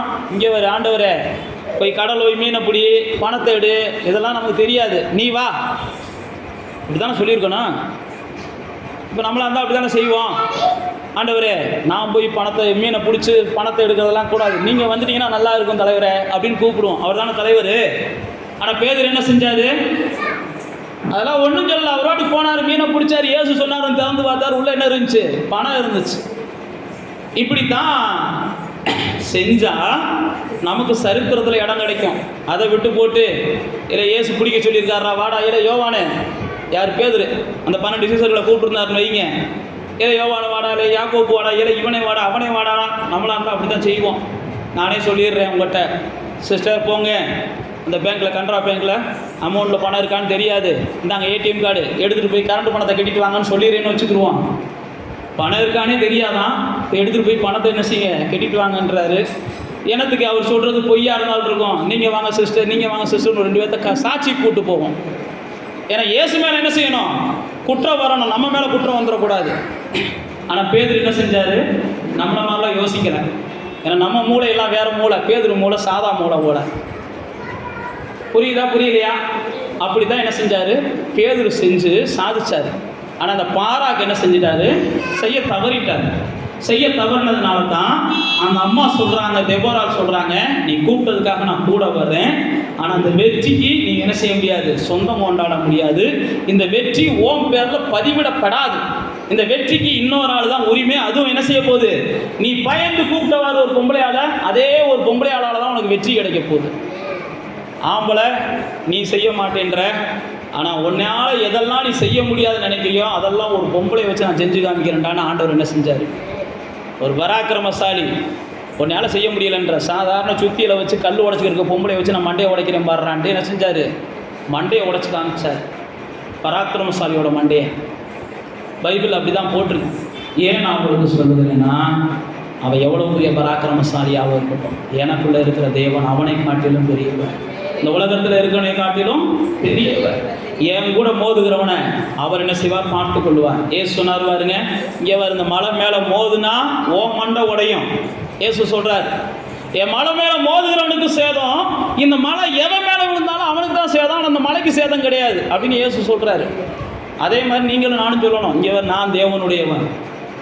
உங்கள்கிட்ட ஆயுதங்கள் இருக்கலாம், உங்கள்கிட்ட எல்லாம் இருக்கலாம், என் கூட சண்டை போட்டால் சாக போகிறது நீ தானே ஒழிய நான் கிடையாது. நான் தேவனுடையவன். நீ என்ன வேணாலும் செஞ்சுப்போ. எலுமிச்சம்பழத்தை போட்ட உடனே ஐயோ எலுமிச்சம்பழத்தை போட்டானேன்ட்டிங்கன்னா முடிஞ்சு, உங்கள் கதை முடிஞ்சு, அவன் கதை முடியாது. எலுமிச்சம்பழமாக போட்டு போடான்னு தூக்கி போட்டு போயிடணும். அவன் நினைப்பான் நீங்கள் எலுமிச்சம்பழத்தை பார்த்த உடனே பயப்படுவீங்கன்னு பிசாசு எதிர்பார்ப்பான். நீங்கள் என்ன செய்யக்கூடாது? பயப்படக்கூடாது. ஒவ்வொரு விஷயத்தையும் எலுமிச்சம்பழத்தை மட்டும் சொல்லலை. இப்போ நீங்கள் ஆஸ்பத்திரிக்கே போகிறீங்க, இந்த நோயில் வந்து அவ்வளோதான் சாகிறது வரைக்கும் இருக்கும்னு அவன் சொல்லியிருக்கான். நீங்கள் என்ன செய்யக்கூடாது? நீ என்னடா சொல்கிறது, நான் சாகிறதுக்குள்ளே நோய் இல்லாமல் வாழ்ந்து காமிக்கிறேனா இல்லையான்னு பாடுறான்னு நீங்கள் சொல்லணும். அவன் சொல்கிறது இருக்கட்டும், அதுக்காக அவன்கிட்ட சொல்லுங்கன்னு நான் சொல்லலை. அவன்கிட்ட சொல்லுங்கன்னு நான் சொல்லலை. உங்கள் மனசுக்குள்ளே சொல்லிக்கோங்க, ஆண்டவர் என்ன செய்வார் அப்படி நீங்கள் சொல்லிக்கோங்க. ஏன் நான் உங்களுக்கு சொல்லுகிறேன்னா, நீங்கள் பலம் உள்ளவர்கள் என்பதை தேவன் என்ன செய்கிறா? நம்ம உங்களுக்கு உறுதிப்படுத்துகிறேன், நீங்கள் பலவீனர்கள் இல்லை. ஏன்னா பவுல் அப்போஸ்தலன் அப்படி தான் சொல்கிறான், சிலுவையை பற்றிய உபதேசம் கெட்டு போகிறவங்களுக்கு தான் அது என்ன செய்யுது, பைத்தியமாக இருக்கும். இப்போ நான் சொல்கிறதெல்லாம் யாருக்கு பைத்தியமாக இருக்கும்னா, வாழ்க்கையை தொலைக்கிறீங்க பாருங்க, அவங்களுக்கு இது என்னமோ பாஸ்ட் பைத்தியக்காரத்தனமாக பேசிக்கிட்டான்னு தெரியும். அப்படி தான் பைபிள் சொல்லுது, நான் சொல்லலை. ஆனால் நமக்கு அது என்ன செய்தான், தேவ பலம் உள்ளதாக இருக்குது. இது பாஸ்ட் சொல்லலப்பா, தேவன் சொல்லியிருக்கிறாரு. பைபிளில் ஒரே ஒரு வார்த்தையை நான் உங்களுக்கு சொல்லி முடிக்கிறேன். நீங்கள் பலப்படணும் அப்படின்னா, நான் ஏற்கனவே சொன்ன மாதிரி சிலுவையினால தான் எனக்கு புது வாழ்வு வந்துச்சு நீங்கள் முதல் நம்பணும். ரெண்டாவது, நீங்கள் பலப்படணும் அப்படின்னா நீங்கள் நம்பினதை பவுல் அப்போஸ்தலன் சொல்லணும், இயன்ற மட்டும் நான் சுவிசேஷத்தை அறிவிக்க கடமைப்பட்டு இருக்கிறேன், ஏன்னா அதுதான் எனக்கு பலன் தருகிறதுன்றான். சுவிசேஷத்தை அறிவிக்கணும்.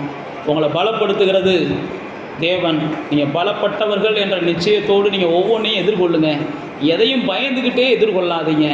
பயத்தோடு நீங்கள் எதிர்கொண்டீங்கன்னா எதாக இருந்தாலும் உங்களுக்கு தோல்வியை கொடுக்கும். நான் மறுபடியும் சொல்லுகிறேன், நீங்கள் யாராக இருந்தாலும் பயத்தோடு முதல் என்ன செய்யக்கூடாது, எதையும் எதிர்கொள்ளக்கூடாது.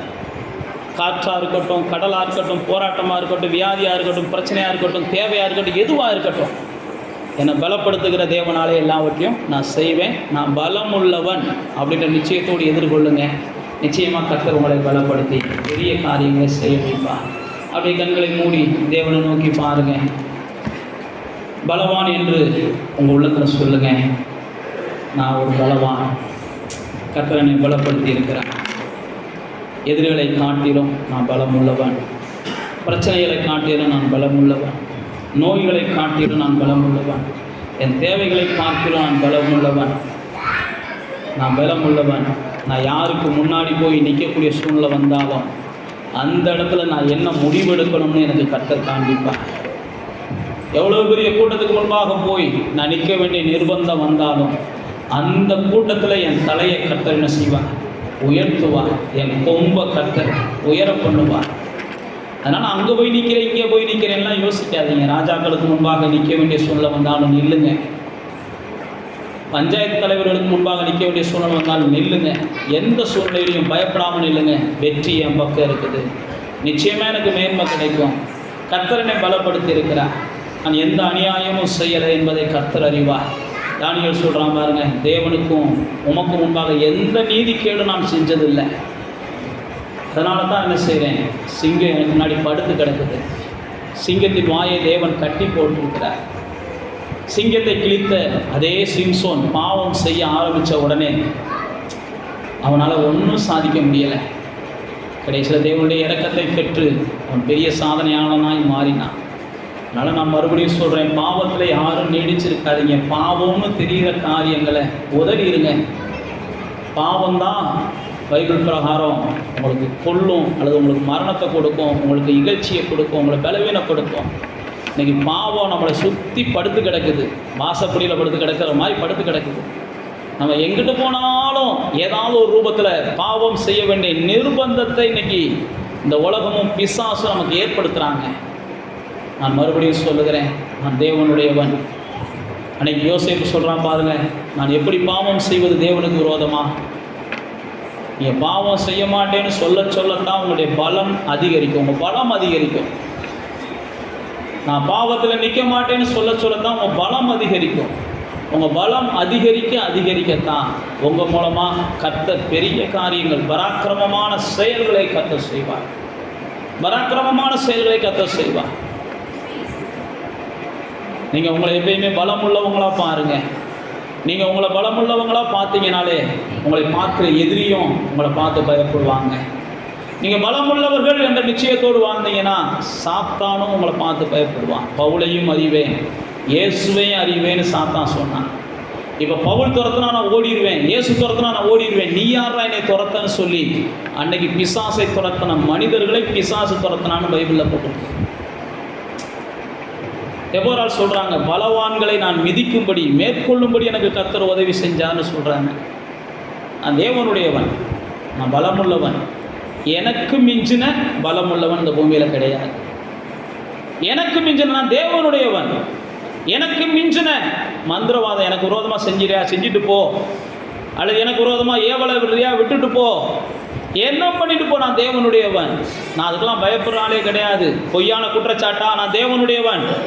தானியேல் மேலே பொய்யான குற்றச்சாட்டு, யோசேப் மேலே பொய்யான குற்றச்சாட்டு, அவங்களாம் பயப்படலை. நான் தேவனுடையவன், நான் உண்மை உள்ளவன் என்பதை கர்த்தர் விரைவில் வெளிப்படுத்துவான்ற அந்த நிச்சயத்தோட காத்துருங்க. பலவீனப்படாதீங்க. நான் பலமுள்ளவன், நான் பலமுள்ளவன். தேவன் என்னை பலப்படுத்தி இருக்கிறார்.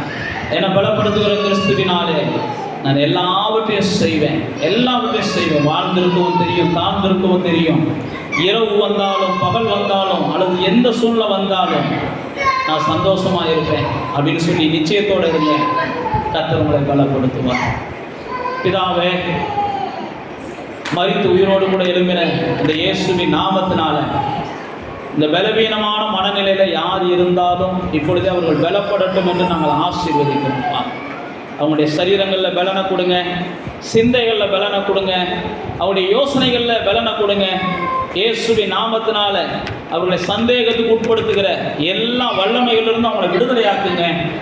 ஆண்டவரே, அவர்கள் பலமுள்ளவர்கள் என்ற விசுவாசிக்கக்கூடாத அளவுக்கு சில சூழ்நிலைகளை காமிச்சு அவங்களை அவிசுவாசத்துக்குள்ளே கொண்டு போக விரும்புகிற எல்லா அசுத்தாவின் தந்திரங்களையும் நம்முடைய பிள்ளைகள் முறியடித்து, கற்பமே செத்தாலும் சரீரமே செத்தாலும் அவர்கள் விசுவாசம் உள்ளவர்களாய் இருந்து வல்லவர்களாய் மாறினதைப் போல உங்களுடைய பிள்ளைகள் சூழ்நிலைகள் எப்படி இருந்தாலும் என் தேவன் என்னை காப்பாற்றுவார் என்ற நிச்சயத்தோடு, தேவன் என்னை ஜெயிக்க வைப்பார் என்ற நிச்சயத்தோடு அவர்கள் பலத்தின் மேலே பலனடைய பிதா குமாரன் பரிசுத்த ஆவி நாமத்தில் நாளில் நாங்கள் ஆசீர்வதிக்கிறோம்.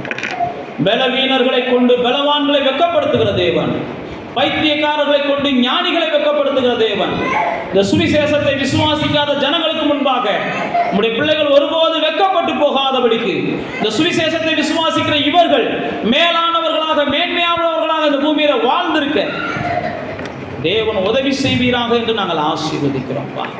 சரீர பலவீனங்களோ குடும்ப சூழ்நிலைகளோ நம்முடைய பிள்ளைகளை சோர்வடைய வைக்காத அளவுக்கு தேவன் தாமே எல்லா பலனையும் நிறைவாய் தந்தர வேண்டும் என்று நாங்கள் ஆசீர்வதிக்கிறோம். சத்துவம் இல்லாதவனுக்கு சத்துவத்தை தருகிறவர், சோர்ந்து போகிறவனுக்கு பலனை தருகிறவர். இப்பொழுது என்னுடைய பிள்ளைகளை மூடிக்கொண்டு அவர்கள் களைப்படையாம சோர்வடையாம கர்த்தருக்கு காத்திருக்கிற புதிய பலனை பெற்றவர்களாக இந்த பூமியில பிரகாசிக்க கிருபை பாராட்டுவீராக என்று நாங்கள் ஆசீர்வதிக்கிறோம். எல்லா துதியும் நாம் நமக்கு செலுத்துகிறோம். இயேசுவின் நாமத்தில் செபிக்கிறோம் நல்ல பிதாவே. என் ஆத்துமாவே கர்த்தரை ஸ்தோத்தரி, என் முழு உள்ளமே உடைய பரிசுத்த நாமத்தை ஸ்தோத்தரி. என் ஆத்துமாவே கர்த்தரை ஸ்தோத்தரி, அவர் செய்த சகல உபகாரங்களையும் மறவாதே.